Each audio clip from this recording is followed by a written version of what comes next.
Bonsoir, voici les titres de l'actualité que nous développerons dans ce journal. La prime sur les dividendes est appliquée chez Michelin. Dès le mois prochain, les salariés toucheront en moyenne 700 € de prime. L'église Saint-Joseph rénovée après l'incendie criminel qu'il avait ravagé il y a 2 ans et demi. Reportage dans ce journal. Et puis Michel Insabi est l'invité de notre édition. Le président départemental de l'association Consommation, Logement et Cadre de Vie viendra entre autres nous parler de la hausse des loyers des logements sociaux. Les salariés Michelin auront droit à leur prime sur les dividendes. Votée en juillet dernier par l'Assemblée nationale et voulue par Nicolas Sarkozy, cette loi impose aux entreprises de plus de 50 salariés de répercuter la hausse de leurs dividendes aux employés. Chez Michelin, cette prime sera versée le mois prochain au prorata des salaires. Elle s'élèvera en moyenne à 700 €. Romain Duché. Bibendum peut avoir le sourire. Dès le mois prochain, Michelin va reverser au total 15 millions d'euros à ses salariés français sous forme de primes individuelles. Le montant sera compris entre 500 € pour les plus petits salaires et 1200 € pour les revenus les plus hauts. Jointe par téléphone, la direction de Michelin a confirmé l'information. Cette prime sur les dividendes est une bonne nouvelle pour la CGT, même si le syndicat émet quelques réserves. C'est un juste retour un petit peu des richesses créées par les salariés. Donc eux, ils en bénéficient sous forme de prime, même si ce n'est pas notre revendication première. Il n'en demeure pas moins que oui, ça peut être quelque chose de bénéfique pour les salariés dans un premier temps. Et dans un deuxième temps, nous souhaiterions quand même que l'entreprise revoie sa politique salariale, notamment en termes de salaire mensuel. Les syndicats qui restent vigilants, la CGT notamment, craint que la prime sur les dividendes entraîne une diminution de l'intéressement des salariés l'an prochain. Chez Capgemini, une entreprise clermontoise qui emploie 200 personnes, la prime sur les dividendes est 7 fois moins élevée. Elle est de 100 € en moyenne. Les offices ont repris depuis 3 semaines dans l'église Saint-Joseph. Cet édifice du quartier de la Gare avait été ravagé il y a 2 ans et demi par un incendie d'origine criminelle. Elle a été rénovée de fond en comble. La communauté catholique est heureuse de retrouver sa paroisse. Le reportage de Catherine Lopez. C'était en mars 2009, un incendie criminel détruisait partiellement l'église Saint-Joseph. Après 2 ans et demi de travaux, les lieux retrouvent une seconde jeunesse. Enduit refait, vitraux changés, boiseries décapées, sol rénové. Pour l'église Saint-Joseph, c'est une véritable renaissance. Élément frappant, la pierre a retrouvé une couleur perdue. Peut-être ce qui lui donne sa splendeur, c'est l'illumination qui met bien en valeur cette couleur chaleureuse de la pierre, couleur naturelle. Certains me demandaient si c'était pas un commun Notre-Dame-du-Port. Non, c'est la couleur de la pierre. Les travaux, estimés à 1 million d'euros, ont été pris en charge par l'assurance et complétés par la paroisse et le diocèse. Pour la communauté, qui n'a pu célébrer aucun mariage, baptême ou enterrement pendant 2 ans et demi, la renaissance de Saint-Joseph est une immense joie. Personnellement, je suis heureux, mais je pense que mon bonheur, c'est de voir toute la communauté chrétienne heureuse, de voir l'ensemble de la population, les commerçants même se réjouissent de voir l'église, puisque c'est un lieu de vie, avant tout, voilà, un lieu de vie et un lieu de la célébration de la communauté chrétienne. Dernière étape de la rénovation, la réparation de l'orgue. Le buffet est encore à refaire. Une opération délicate qui pourrait durer près de 4 mois. Michel Insabi est l'invité de ce journal. Bonsoir. Bonsoir. Vous êtes président départemental de l'association Consommation, Logement et Cadre de Vie, association de consommateurs, donc née il y a 30 ans dans le Puy-de-Dôme. Quelles sont les batailles que vous menez actuellement? Parmi elles, il y a la lutte contre la hausse des loyers, notamment des logements sociaux. Oui, effectivement, les thèmes d'action actuels sont nombreux, bien sûr, tant dans le domaine de la consommation, du logement, de l'environnement, mais actuellement, il y a plus un thème qui nous tient à cœur, c'est la question des hausses de loyers dans le secteur HLM.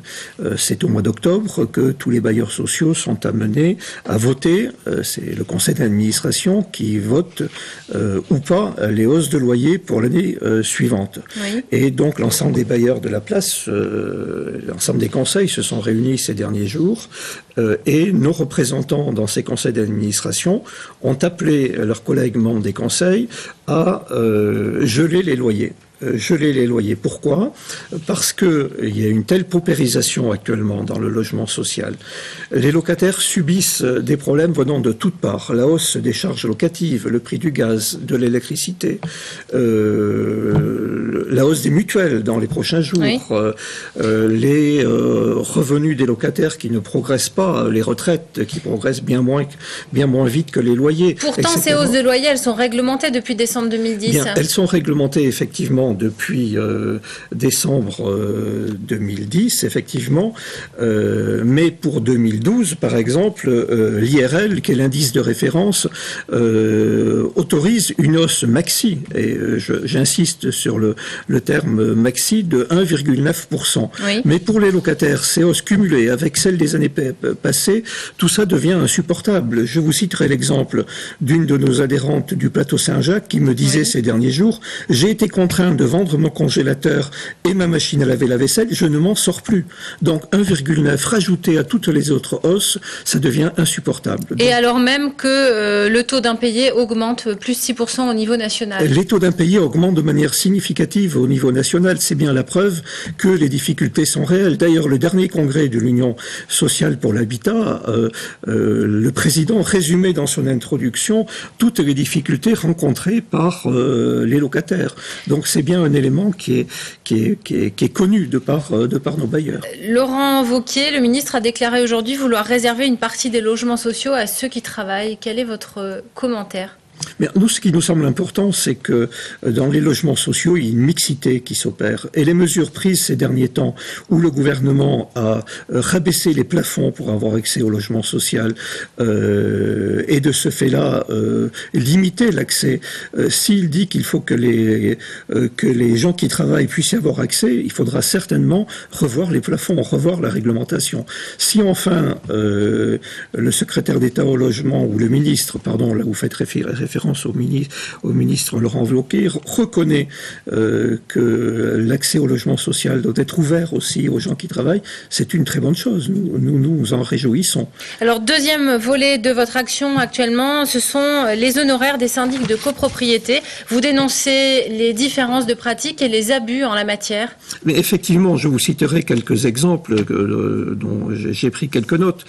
Par exemple, tel syndic qui majore pour l'ouverture d'un compte séparé qui est prévu par la loi, à savoir un compte pour chaque copropriété, pour l'ouverture d'un compte séparé, 20% de majoration des honoraires. Je vous citerai un autre exemple, la facturation des relances téléphoniques. Tel syndic qui facture 9,50 € à la copropriété pour relancer tel ou tel copropriétaire qui a omis ou qui a du retard dans le règlement des honneurs, enfin de ce qu'il doit. Donc à ce sujet, vous envisagez de mener une enquête auprès de la population. Dans l'immédiat, il s'agit de mener une enquête dont nous appelons tous les copropriétaires qui peuvent nous entendre ce soir à nous transmettre donc les relevés, la copie des honoraires des syndics, de manière à ce que nous faisions une enquête dans un premier temps et qu'ensuite nous puissions faire des propositions aux élus pour effectivement mettre fin à ces abus, faire évoluer la réglementation dans l'intérêt des copropriétaires que nous défendons. Michel Insabi, merci d'avoir accepté notre invitation.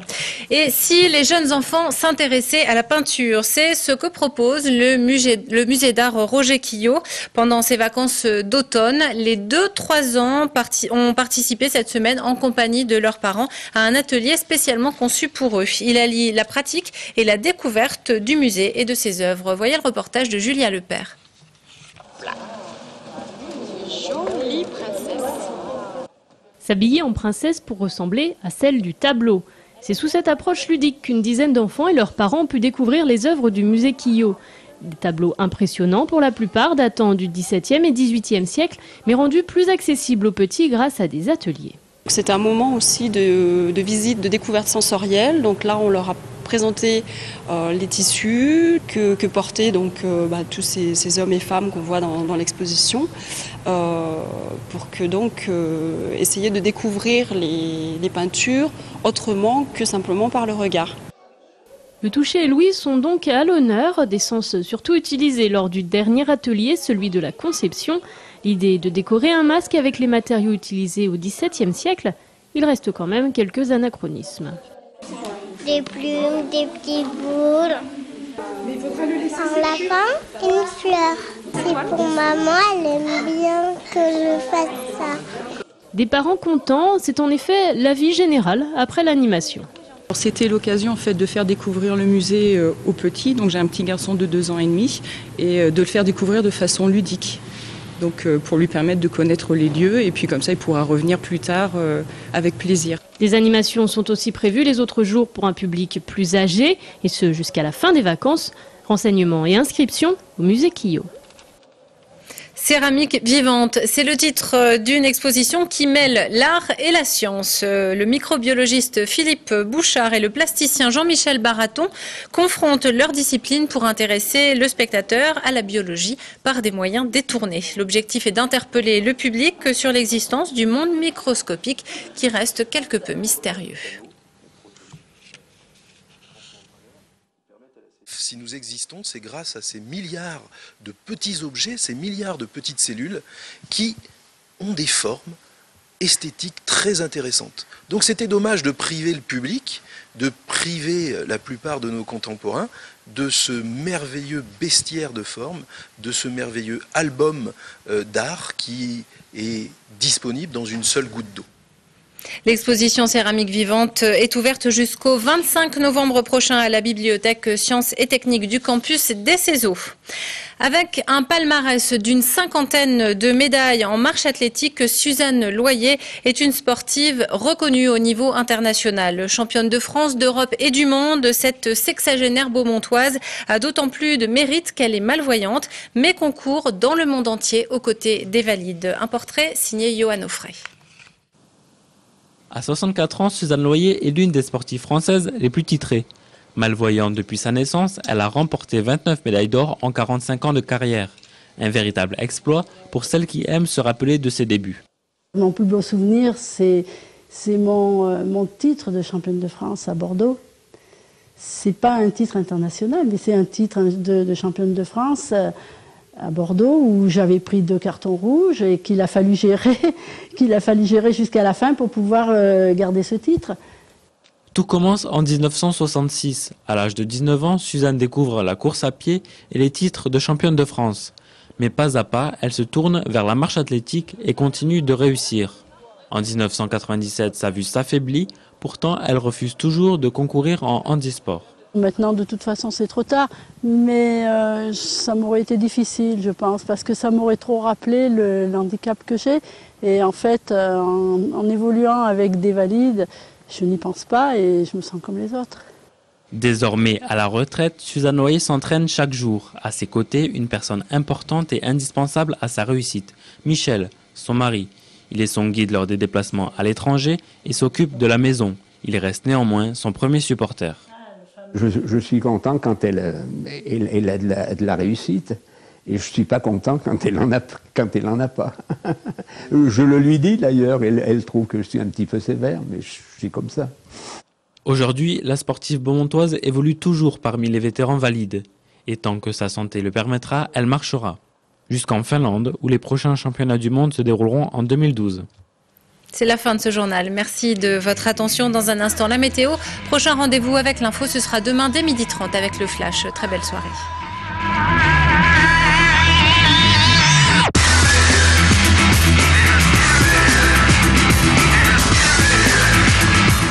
Toute l'actu locale est aussi en ligne. Retrouvez votre JT sur clermontpremière.com.